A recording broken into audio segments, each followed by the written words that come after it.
Amigos y amigas de Cuatro Vientos, ¿qué tal? Muy buenos días, tengan todos ustedes. Nos da muchísimo gusto recibirlos aquí en la Casa de Cuatro Vientos, en nuestro programa de noticias del día de hoy, martes 12 de enero del año 2021. Muchísimas gracias. La recomendación de siempre es, si le gusta el programa, ya sabe, compártalo, regálenos un like, una Alicia, y qué más.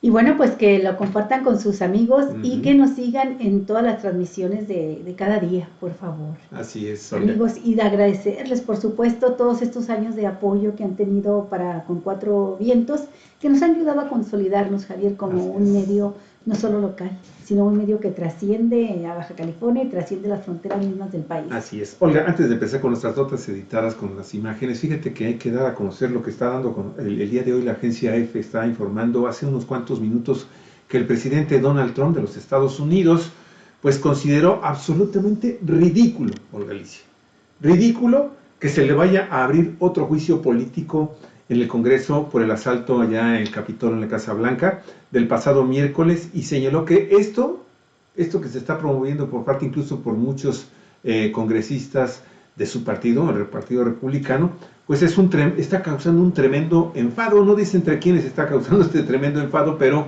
así está Donald Trump, quien realiza estas declaraciones a los periodistas en la Casa Blanca, poco antes de salir de viaje hacia Texas, en donde va a visitar la construcción del muro. Sí, fíjate, ¿Sí? Javier, El muro fronterizo.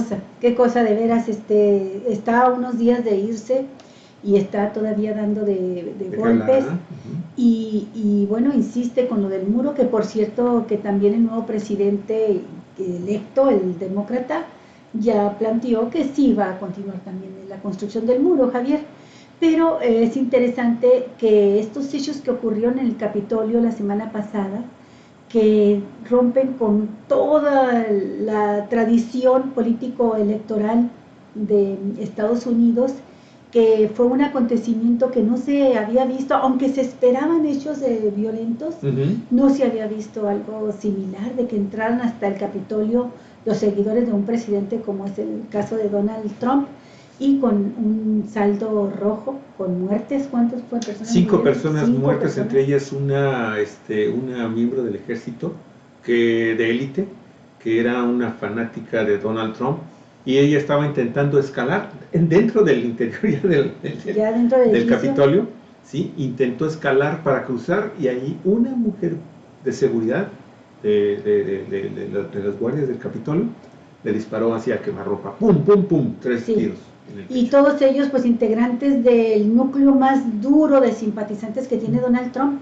Pero cuando suceden estos hechos, el propio Trump se asusta, porque no cabe otra expresión, se asusta de lo sucedido, se deslinda de inmediato de esos acontecimientos y hace la primera declaración firme de que no pondrá ninguna resistencia a la transición, que va a entregar el gobierno al nuevo presidente, a Joe Biden, y que lo hará sin ningún problema, dentro de los cánones políticos, constitucionales, sin ninguna dificultad. Oye, entonces ahorita está acusado de llamar a la insurrección, ¿verdad? Así es, esa es la acusación que se le está haciendo, se le pretende hacer ahí en el Congreso.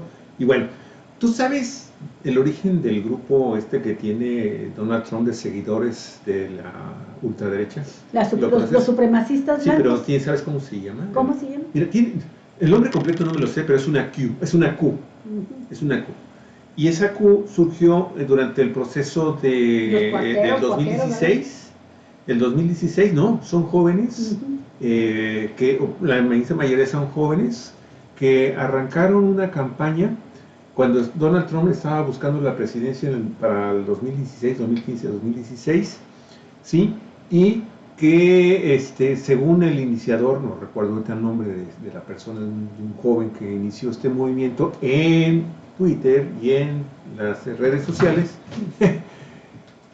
dijo que en realidad lo que se estaba buscando era generar una investigación. Cuando se estaba checando lo del famoso dinero de Rusia y que... Sí, que había intervenido en las elecciones a favor de Donald Trump. Dijeron que en realidad lo que se estaba buscando era distraer o ocultar una investigación que tenía como propósito, por parte de gente del equipo de Donald Trump, de buscar una red de pederastas.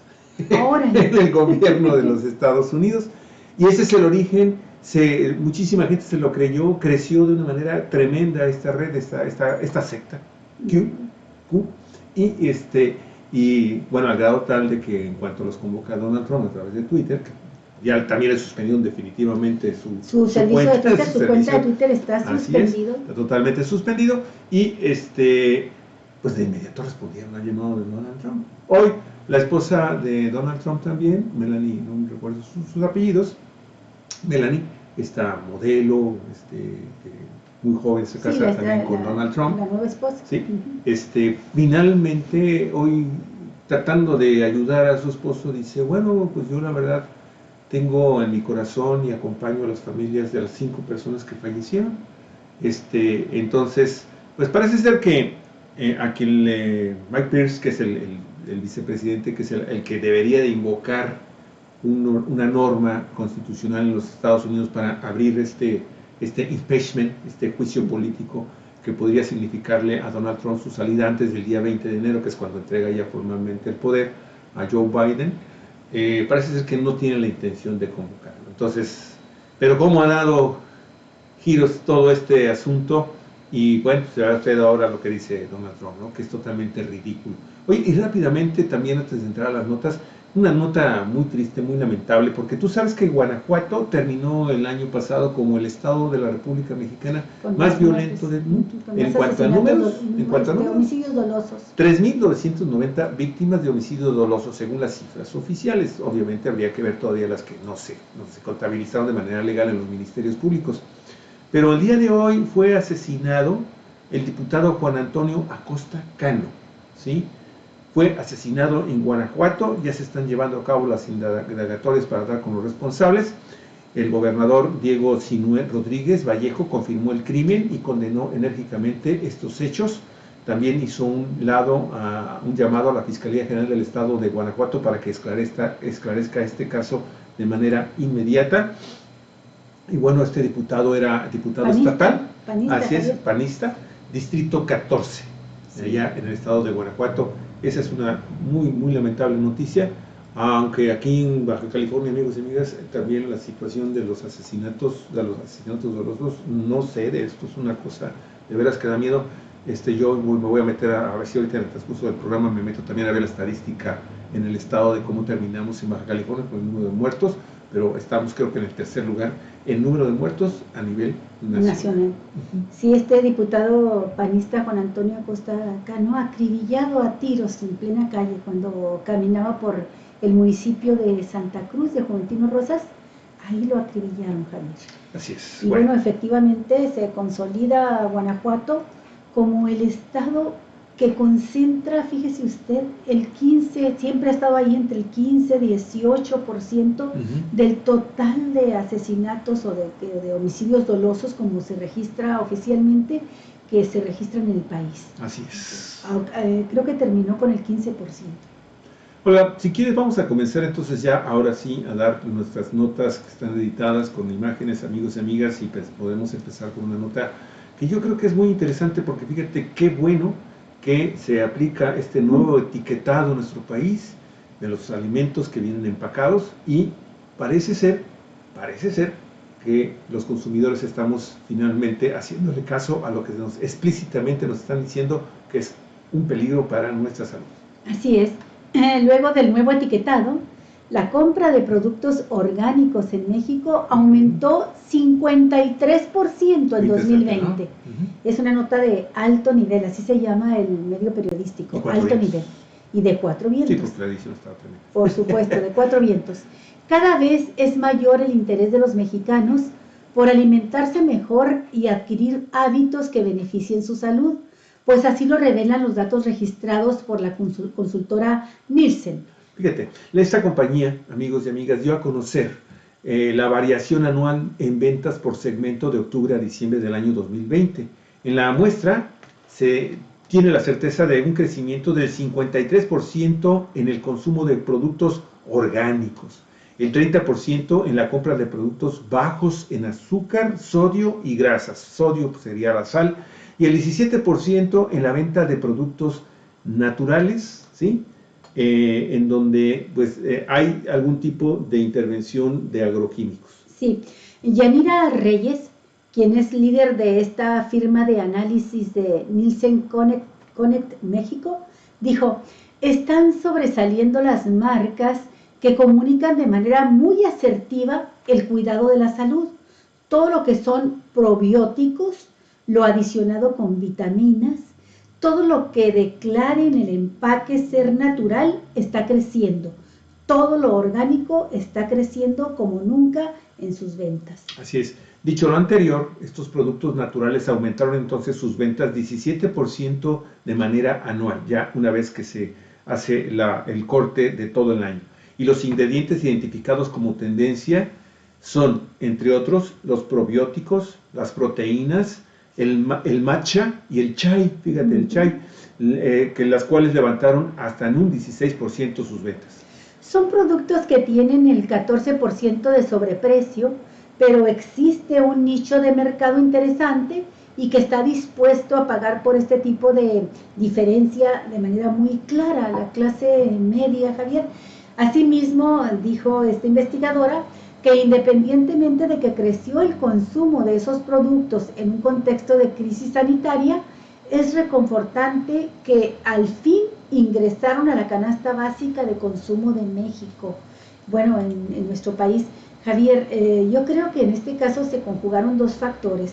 Uno, que coincide el acuerdo, el decreto emitido por el presidente a partir de la decisión de la Cámara de Diputados de poner este etiquetado que trae los famosos sellos negros, ¿no?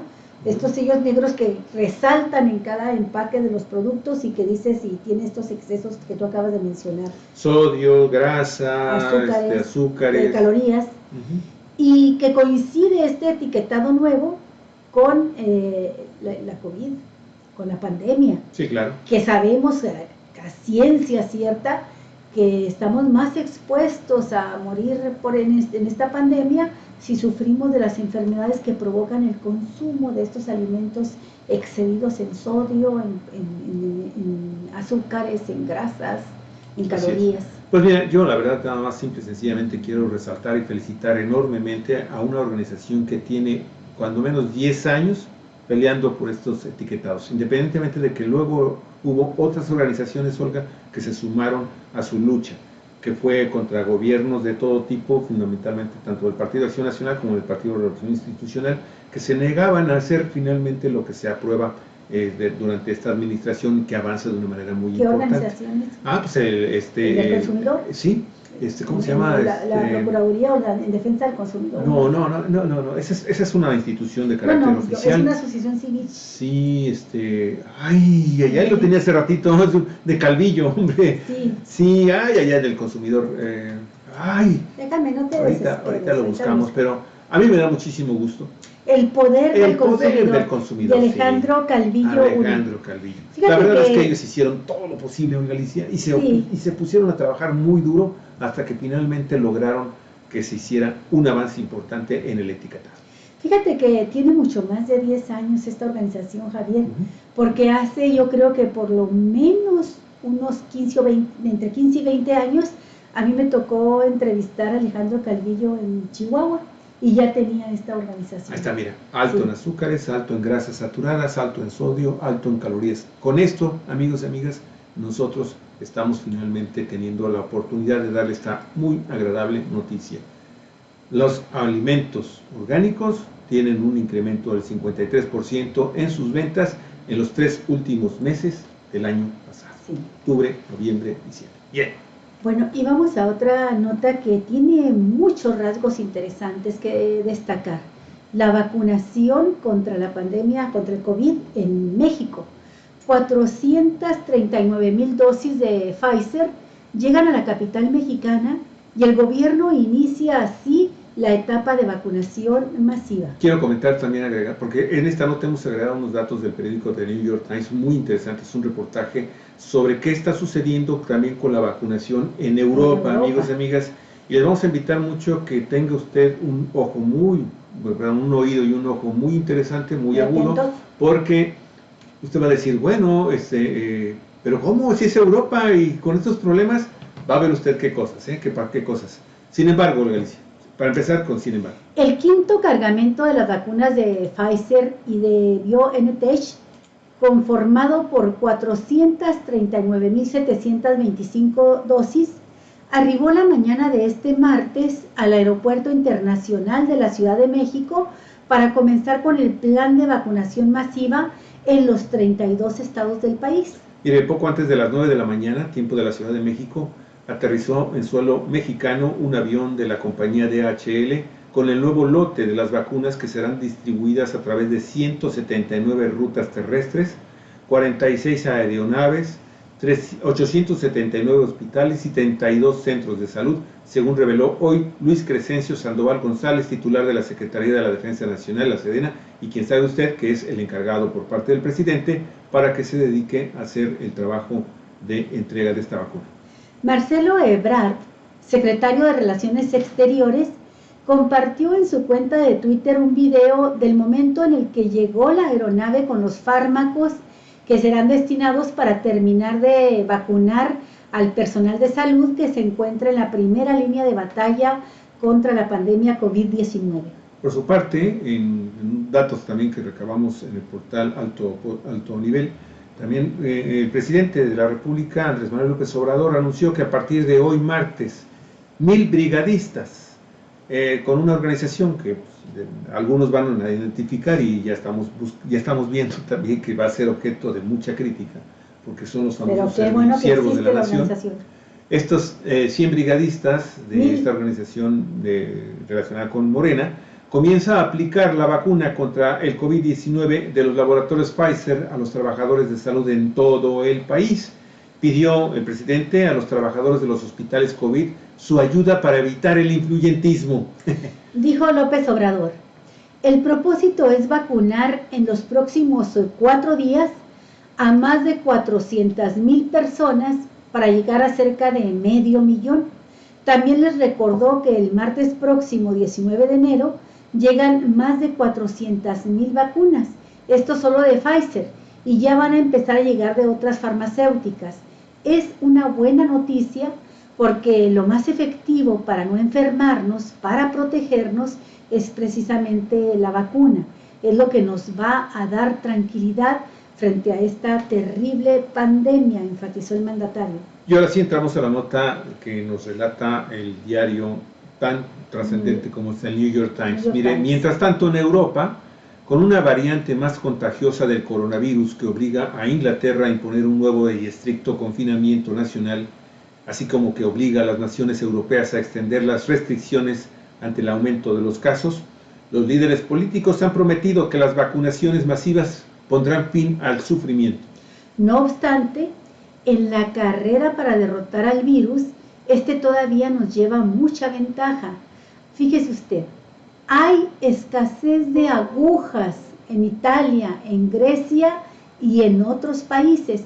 España no ha capacitado a suficientes enfermeros y Francia solo ha logrado vacunar a unas 7,000 personas. Fíjate, el programa de Polonia también fue sacudido por un escándalo después de que se reveló que unas celebridades recibieron un trato preferencial. Hay llamados en Alemania para asumir el control sobre la compra de vacunas que está actualmente en manos de las autoridades de la Unión Europea, y casi todos los países de Europa se han quejado sobre el pesado papeleo, la burocracia. Sí, y también está el caso de los Países Bajos, que hasta el miércoles pasado ni siquiera habían comenzado su campaña. Mire, en todo el mundo las labores de vacunación se realizan a menor velocidad de lo que se prometió, incluso conforme al número de nuevos casos que se está elevando rápidamente y las cifras récords de pacientes con el virus que están saturando los hospitales, lo que genera una doble carga para los proveedores de atención médica encargados de liderar las campañas de vacunación. En Europa, en donde la mayoría de los países han estado en diversos grados de confinamiento durante meses, la frustración se acumula a medida que las restricciones se han incrementado o extendido mientras los esfuerzos nacionales de vacunación se han visto obstaculizados por varios problemas. Mire, la amenaza que representa una variante de rápida propagación añade urgencia adicional a lo que ya es un enorme reto.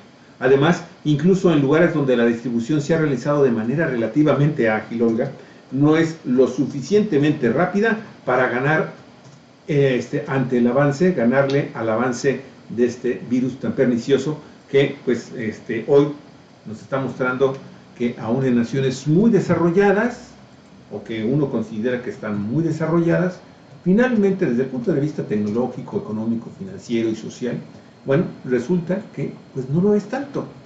Esto de que cuando menos en 3 países europeos, Italia, también fue Francia, a Grecia, que no tiene agujas. Que no tiene las agujas, como que dice uno, bueno, pues, ¿de qué se trata, no? Entonces, pues viéndolo así, entonces en México no estamos tan mal. Claro que no, Javier. De hecho, México está entre primero y segundo lugar en vacunación en América Latina, Javier. Y creo que está entre los primeros 15 a nivel mundial, por las vacunas que ya llegaron y su plan de vacunas y las vacunas que ya tiene aplicadas, y eso que está en su fase inicial, ¿no? De vacunar al sector de salud. Va muy lenta la vacunación en países europeos, Javier. Sí, qué barbaridad. Sí, entonces, ahorita, fíjate, déjame ver, se van a integrar, fíjese usted, se van a integrar 10,000 brigadas para el plan de vacunación masivas. En México. Y están conformadas cada brigada por 10 servidores públicos y 2 voluntarios. Esto lo dio a conocer hoy el presidente de la República. Participarán 120,000 personas que son promotores médicos, enfermeras e integrantes de las Fuerzas Armadas, y en el caso, Javier, también de las comunidades que están más alejadas, que no tienen facilidad para llegar a los servicios médicos, se van a formar estos equipos de servidores de la nación para llegar a unos 13 millones de adultos mayores que viven en zonas así, muy, muy alejadas y muy marginadas. Sí, porque finalmente sigue esto avanzando, Galicia, de acuerdo al calendario.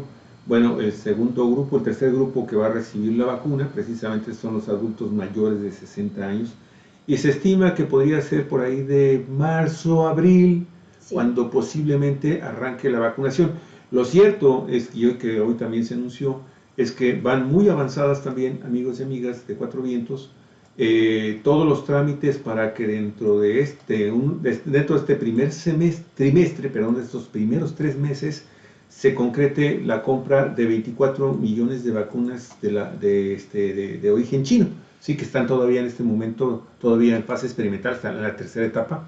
Hay 15,000 mexicanos que están siendo parte de la tercera fase de verificación de la efectividad de la vacuna, y todo parece indicar que México, entonces, un segundo importante paquete de 24 millones de vacunas, que se van a ir distribuyendo también de manera así calendarizada, no van a llegar a los 24 millones, pero se van a adquirir también a un precio que creo que es más módico que la Pfizer o la AstraZeneca, que están también por llegar esas primeras vacunas. Y hay un dato también muy interesante, Galicia, porque hay que recordar que la vacuna china tiene 2 aplicaciones en el año. Entonces, la primera son 12 millones y la segunda serán otros 12 millones. Total, ahí va, existe el dinero para poder comprar de golpe esta vacuna. Son poco más de 5,000 millones de pesos que ya se tienen para comprar la vacuna. ¿Son pesos o dólares? Son pesos, ya convertidos a pesos son 5,000 millones de pesos para el primer lote que va a llegar, no recuerdo cuántos millones son, varios millones de vacunas. Y un último caso, Galicia, nada, fue una última información sobre el tema de la vacuna. Miren, amigos y amigas, no se vaya a extrañar que en el transcurso de los próximos días tenga por ahí mucho ruido el caso de un ciudadano de México que pidió un amparo y lo ganó, ¿sí?, en primera instancia ante el Congreso, ante el gobierno mexicano, porque él no es de las personas de 60 años, él dice, no es de tercera edad, es una persona aparentemente adulta, pero dice, yo tengo todo el derecho para que me vacunen, sin importar la edad, ¿sí? Y ganó un amparo, y en este momento sabemos, hasta donde sabemos, creo que agarraron hoy en la mañana medio desprevenido al presidente sobre este tema, y parece ser que el gobierno mexicano va a revisar, va a pedir la revisión de este amparo para evitar que esto pudiera generar una lluvia de amparos que podría romper de alguna forma el calendario que ya está establecido para la vacunación de la población mexicana. Sí, el argumento de esta persona, de este ciudadano, es que él no tiene 60 años, es más joven, o sea, no tiene más de 60 años, pero que sí padece de enfermedades mórbidas, diabetes y no sé qué otra enfermedad tiene. Y entonces dice, nosotros los que tenemos estas enfermedades que nos ponen en alto riesgo, tenemos derecho a ser de los primeros en ser vacunados. Así es. Y bueno, esa fue su exigencia, y lo que existe es un plan de vacunación que usted lo conoce.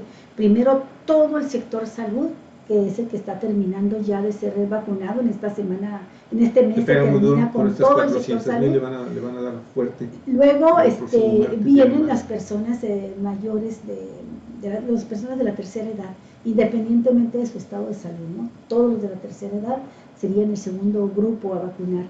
Bueno, Javier, nada más precisar el dato que me parece muy interesante.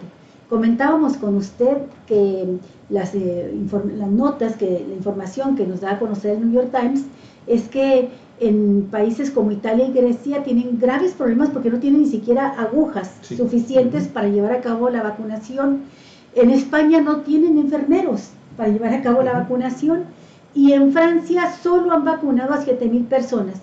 Los datos de México son los siguientes: se han aplicado 87,060 fármacos hasta ahorita, nomás para comparar con Francia, Francia 7,000, México 87,060. ¿80,000 más?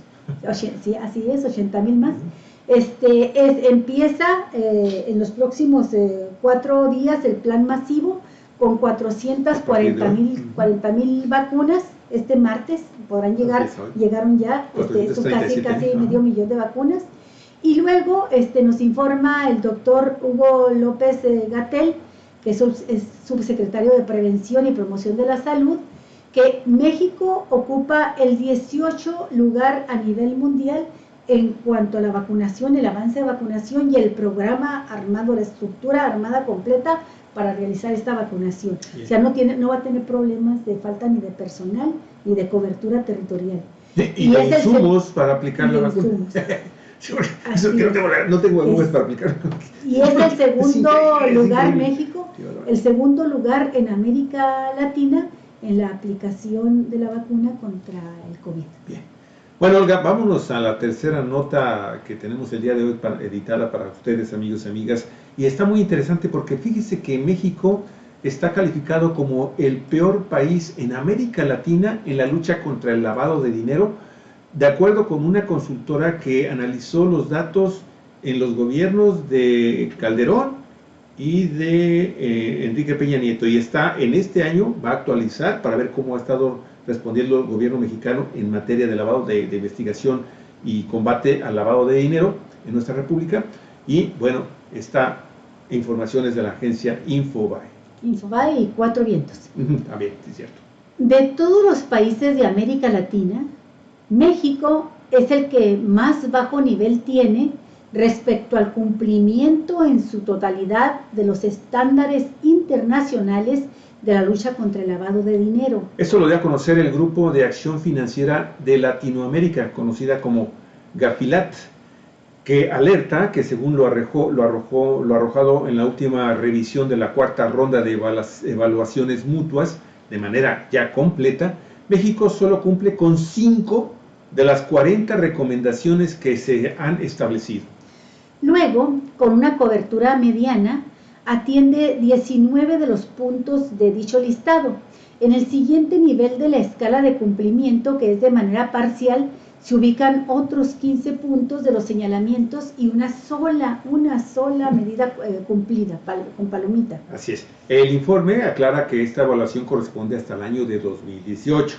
Este año, este grupo llevará a cabo una reevaluación del sistema mexicano para conocer los avances alcanzados por el actual gobierno.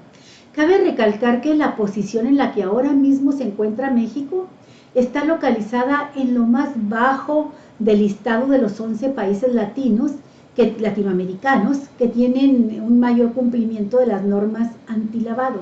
Luego, fíjese, le sigue Nicaragua con 7 reglas totalmente cubiertas. Después está Colombia con 9 de las 40 indicaciones del Grupo de Acción Financiera. También está Honduras con 18 recomendaciones totalmente cumplidas y Costa Rica junto con Cuba con 17 normas cumplidas cada uno. Bueno, pues también es de mencionar que ni un solo país de los evaluados cumple hasta ahora con todas las recomendaciones emitidas. Sí, fíjese, Guatemala, Panamá, Perú y Uruguay también están por encima de nuestro país, con 16 y 15 reglas cumplidas completamente cada uno de estos 4 países latinoamericanos. Todos estos datos los dio a conocer el Gafilat al presentar su plan estratégico 2020-2025, en el que sobre todo hicieron hincapié en una advertencia. En los años venideros, las nuevas tecnologías y el riesgo digital representarán los retos principales a enfrentar en el tema del lavado de dinero. Así es, Olga, muy importante ver cómo ha avanzado. Yo tengo la certeza de que en estos 2 últimos años sí han existido acciones más concretas, más eficaces, ¿sí?, más constantes para perseguir este delito de alto nivel, ¿sí? Sí. Y que de alguna forma le ha estado restando algún poder económico a los grandes cárteles mexicanos, que usted sabe que ya son grandes empresas transnacionales y multinacionales. Entonces esperemos, Olga, a ver esta nueva evaluación. De seguro por allá de finales de este año se podría tener una información, porque pues tampoco es así nada más de llegar. O sea, se aplica todo un cuestionario, usted ve, son 40 indicadores, son los que se evalúan y sobre eso se hacen recomendaciones. Estás fallando aquí, estás fallando acá, y luego hay que revisar si se cumplieron estas recomendaciones. Sí, está el trabajo de Santiago Nieto, el titular de la Unidad de Inteligencia Financiera, que ha estado trabajando muy fuerte, avanzando en el congelamiento de cuentas, el bloqueo de cuentas bancarias de grupos criminales como nunca se había hecho antes en el país, pero es absolutamente insuficiente. Así es, esperamos que esto siga así. En tanto, fíjese usted que el ejército mexicano acepta que tiene un registro de 187 víctimas de sus operativos, que cayeron en sus operativos, pero negocia con ellos, con estas víctimas, para no reportarlos a la Comisión Nacional de Atención a Víctimas. Así es, Olga. Mira, la nota es de Arturo Ángel, periodista de Animal Político. Dice así: la Secretaría de la Defensa Nacional reconoció oficialmente 187 casos de personas que murieron o resultaron heridas como resultado de la actuación de los elementos del ejército mexicano desplegados en operativos en el país en la última década. Estamos hablando 2018-2019, son los años con más casos que se registraron. Pese a tratarse de víctimas de una autoridad federal, menos de la mitad de dichos casos fueron reportados ante la Comisión Ejecutiva de Atención a Víctimas y por ende tampoco fueron inscritos en el Registro Nacional de Víctimas para que se les repare el daño. De hecho, en los últimos 5 años, apenas 22 de los casos fueron notificados a esta comisión. No, es increíble. En cambio, fíjese, la Secretaría de la Defensa asistió a los afectados a través de una unidad interna, la cual se creó en el año 2010 para personas que resultaron víctimas de acciones de sus militares, y firmó con ellos convenios con cláusulas de confidencialidad, a cambio del pago de fuertes sumas de dinero y otros apoyos. A diferencia de esta Comisión de Atención a Víctimas, el Ejército no quiso transparentar el monto que ha pagado a estas víctimas. Incluso, el Ejército ya ha comenzado a captar con dicho mecanismo a víctimas de la Guardia Nacional, según lo confirmó información oficial obtenida a través de una solicitud de transparencia, un análisis y un oficio interno que un mayor del Ejército, un mayor de Justicia Militar, dirigió al titular de la Sedena, en el que le advierte las irregularidades de atender a las víctimas con una unidad interna en vez de notificar a la Comisión Nacional de Víctimas, como lo marca la Ley General. Y fíjese, dichas afectaciones van desde la imposibilidad de las víctimas de acceder a una reparación integral del daño, hasta que se les prive del derecho a la verdad y justicia, al no notificarse los casos a una autoridad investigadora independiente, o que no haya garantías de no repetición. Esto además del crecimiento de una lista negra de víctimas en México. Sí, Javier. No hay que olvidar que una reparación integral del daño no solo es una compensación económica, dice este reporte, y aparte lo menciona Reina Velasco, que es abogada experta en atención a víctimas en México. Se trata de una satisfacción, de una rehabilitación, de medidas de no repetición. Entonces, limitarlo únicamente al pago de una compensación no cumple con el objetivo de la reparación integral del daño, y creo que es que está clara la finalidad con la que lo está haciendo la Sedena, que no se llegue a un proceso penal o a una recomendación por violación a los derechos humanos, de acuerdo a esta experta, esta abogada Galicia, que pues está poniendo un punto muy interesante que se resalta de esta acción, que a todas luces es ilegal. Totalmente ilegal, Javier. Y bueno, es una manera también de disfrazar la realidad, de maquillarla, de ocultar los hechos, sí, y de bajar las cifras de víctimas, sí, ¿no? Pero sobre todo una manera de evitar que el ejército sea expuesto ante la opinión pública. Es una medida también política. Claro. ¿Ya? Y hay que mencionarla así, el dato, ¿no? Esta unidad fue creada en 2010. Así es, Olga. ¿Quién estaba gobernando? Pues, ¿quién crees tú? Pues el culpable de que se dispararan todas las violaciones a los derechos humanos. El señor de las chaquetas grandes. Ah, caray, qué barbaridad, Javier, no creo que hayan sido tan grandes. Bueno, perdóname, pero ahí pusimos una fotografía militares en donde se... Pues tú ¿qué estabas pensando? Bueno, ahí se le ve las el saco militar, el señor Javier. No lo quieras componer. No lo compongo porque la muelo más.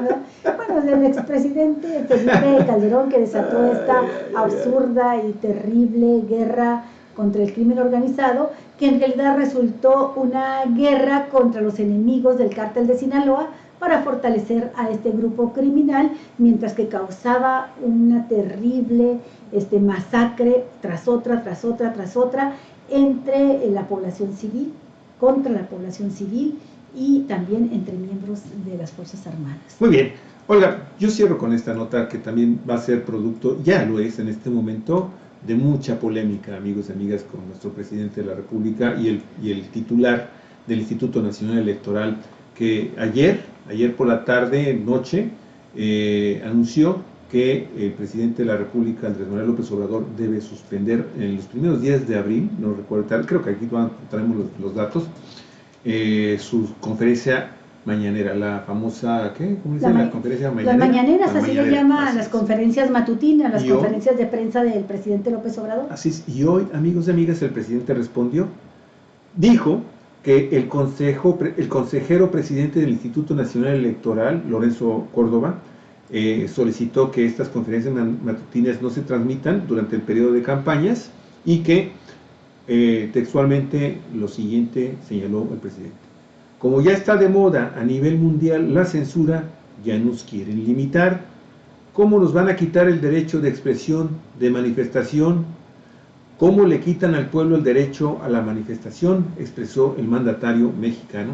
Y amigos y amigas, pues con esta declaración el presidente de nueva cuenta está sumiéndose en un nuevo escándalo a nivel nacional y a nivel internacional, porque aquí va a ser un debate muy interesante que va a poner de nueva cuenta en la palestra, Galicia, algo que en sus orígenes, cuando se dio esta disposición, esta normatividad, esta regla, esta ley que le prohíbe a cualquier autoridad en México, ¿sí?, promover acciones de su gobierno durante un proceso electoral, fue considerado inconstitucional, fue declarado como una ventaja para el partido y para el gobierno, ¿sí?, en ese momento representado.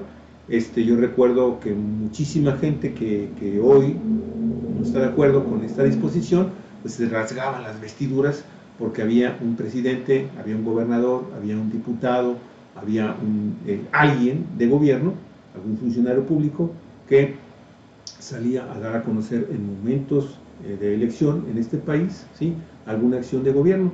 Entonces, esto sin duda, oiga, está ya levantando una enorme polémica a nivel nacional, y yo ya me estoy imaginando la clase de argumentos que se van a dar tanto de un lado como del otro.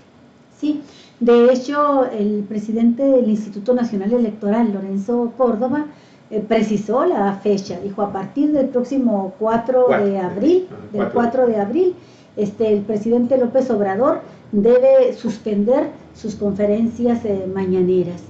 Y bueno, el presidente del INE asegura que esto es de acuerdo a la aplicación de los criterios del Tribunal Electoral del Poder Judicial de la Federación. Hay que mencionar que el presidente López Obrador hoy dio una respuesta de las más enérgicas, duras, fuertes a sus detractores, incluyendo a Lorenzo Córdoba entre ellos, y menciona entre los argumentos algo que, con todo lo polémico que es, no deja de tener razón. En efecto, esta ley se empezó a aplicar ya hace años, que prohíbe la difusión de obras de gobierno en periodo de campaña por considerar que es una manera inequitativa y legal, es una ventaja electoral para el partido gobernante y sus candidatos. En aquel tiempo el PRI. El PRI y el PAN lo hizo igual. Sí, pero cuando se establece esta ley y medianamente se cumple, lo cierto es que los presidentes podían quedarse callados, que de hecho casi nunca daban conferencias de prensa. Así es.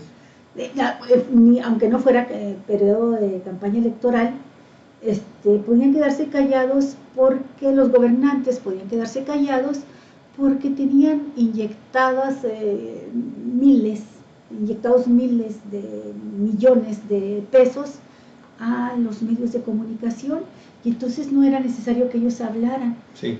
Sus seguidores en los medios, comprados, voluntades compradas, líneas editoriales completas compradas en los medios, se encargaban de hacer la difusión a favor del partido gobernante, de manera a veces encubierta y a veces muy descarada. Sí, operaban a través de terceros. Y ahora, ¿no?, dice López Obrador, ¿cómo nos quieren callar a nosotros cuando el grueso de los medios de comunicación y poderes fácticos, como los que encabeza Claudio X González, se nos están echando todos los días, hora tras hora, encima, ¿no?, sí, contra? Sí, por eso entonces yo digo, Olga, que va a ser una muy interesante conocer, ¿no?, todos estos argumentos.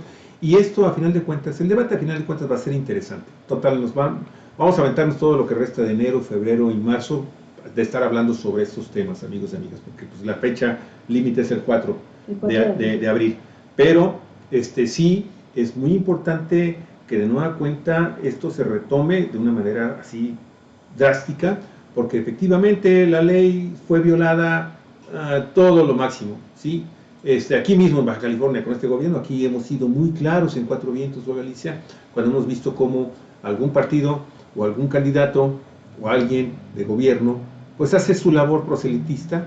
Hay una ordenanza del Instituto Estatal Electoral para que eliminen sus espectaculares, se hacen de la vista gorda estos cínicos, y ahí siguen todavía. Hemos visto en los últimos días todavía por ahí grandes espectaculares de quien dice que es el presidente municipal aquí. Bueno, sí lo es, de facto sí lo es, de hecho legalmente, sí lo es, pero pues bueno, del presidente local y también del señor Mario Cariñano, y ahí siguen los grandes, les ordenaron que quitaran eso. No es candidato a nada, hasta es perseguido.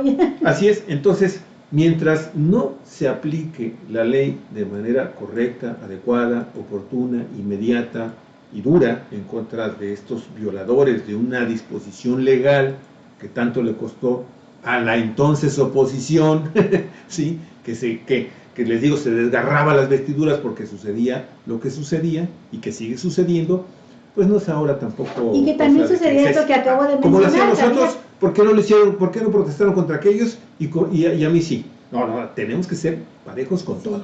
Y también es cierto, en parte del análisis, también es cierto lo que he mencionado, ¿no? Sí, el hecho de que yo gobernador, yo presidente, acato la ley, interrumpo mi mensaje, mi publicidad oficial, pero bajo el agua, incremento como si usted haga un estudio rápido, lo puede hacer, ya cualquier persona puede entrar a través de YouTube o de cualquier buscador en internet, y encuentra usted cómo se duplicaban las partidas para comunicación social, para publicidad, entregadas a los medios de comunicación, a todos estos comentólogos que se desgarran las vestiduras hoy como defensores, grandes defensores de la democracia, y se hincharon de dinero campaña tras campaña haciendo el trabajo sucio al gobierno, mientras el gobierno decía yo sí cumplo la ley, ¿no? Esos son los mismos que ahora se van a estar, dice López Obrador, se van a estar lanzando en contra de su gobierno, mientras que a él le quieren poner un cierre en la boca, ¿no? Bueno, Alicia, la última. Muy polémico, tema muy polémico. La Secretaría de Salud publicó hoy martes ya el reglamento para la producción, investigación y uso medicinal de, ¿qué crees? De la marihuana. Así es, de la cannabis, fíjate. Un paso trascendente para un país que lucha desde hace años contra el narcotráfico, mientras se prevé que el Congreso debata este año una ley para despenalizar el uso total de la planta de manera ya integral. Así está, amigos y amigas.